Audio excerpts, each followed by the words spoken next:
안녕하세요, 여러분. 오늘은 좀 슬프면서도 생각해 볼 만한 이야기를 해볼까 해요. 작년에 우리나라에서 원치 않게 일터를 떠난 사람들이 무려 137만 명이나 늘었다는 소식, 정말 가슴 아프죠? 코로나19 이후 잠깐은 줄어들었던 비자발적 퇴직자가 4년 만에 다시 급증했다는 말인데요. 전체 퇴직자 중 거의 43%가 본인 의사와 상관없이 퇴직한 셈입니다. 즉 10명 중 4명이 어쩔 수 없이 직장을 떠나게 된 거죠. 더 놀라운 건 주당 근무 시간이 18시간도 안 되는 초단시간 근로자가 처음으로 250만 명을 돌파했다는 사실입니다. 이 숫자 통계 작성 이후 역대 최대라고 하는데요. 반면에 주 53시간 이상 일한 장시간 근로자는 크게 줄어들었다고 합니다. 한마디로 보면 우리가 일하는 방식이 완전히 달라지고 있다는 거예요. 제조업, 서비스업 등 전통적인 일자리에서는 고용이 악화되고 대신 플랫폼 노동 같은 새로운 형태의 일자리가 늘면서 이런 변화가 나타난 것이겠죠.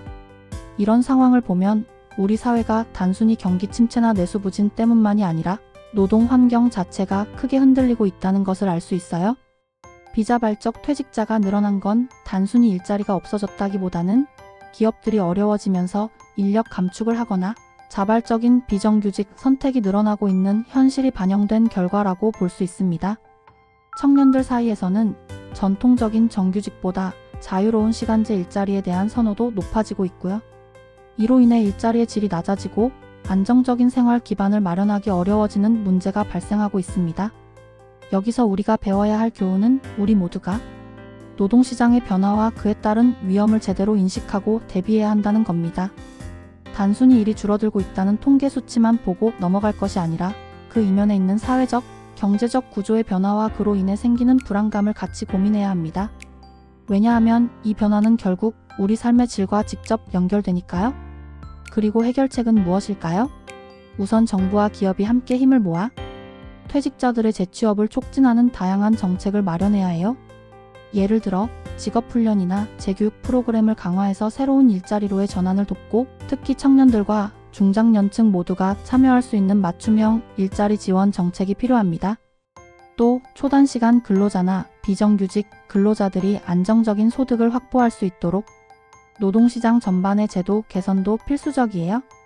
이를 통해 단순히 일자리를 만드는 것뿐만 아니라 그 일자리의 질을 높여서 모두가 안정적이고 건강하게 살아갈 수 있는 기반을 마련해야 합니다. 또한 우리 스스로도 변화하는 노동 환경에 대해 적극적으로 정보를 습득하고 필요한 역량을 키워야 할 때입니다. 지금처럼 시대가 급변하는 때일수록 계속해서 공부하고 새로운 기술을 익히며 자신의 가치를 높여야 앞으로 닥칠 불안정한 상황에 잘 대비할 수 있습니다. 여러분, 오늘 들으신 이야기가 단순히 통계 수치나 슬픈 뉴스로 끝나지 않고 우리 모두가 앞으로의 미래를 준비하는 데 작은 교훈이 되었으면 좋겠습니다. 지금의 어려움은 지나갈 것이고 그때마다 우리는 더 강해지고 지혜롭게 대처할 수 있을 거예요. 오늘도 끝까지 들어주셔서 정말 감사합니다.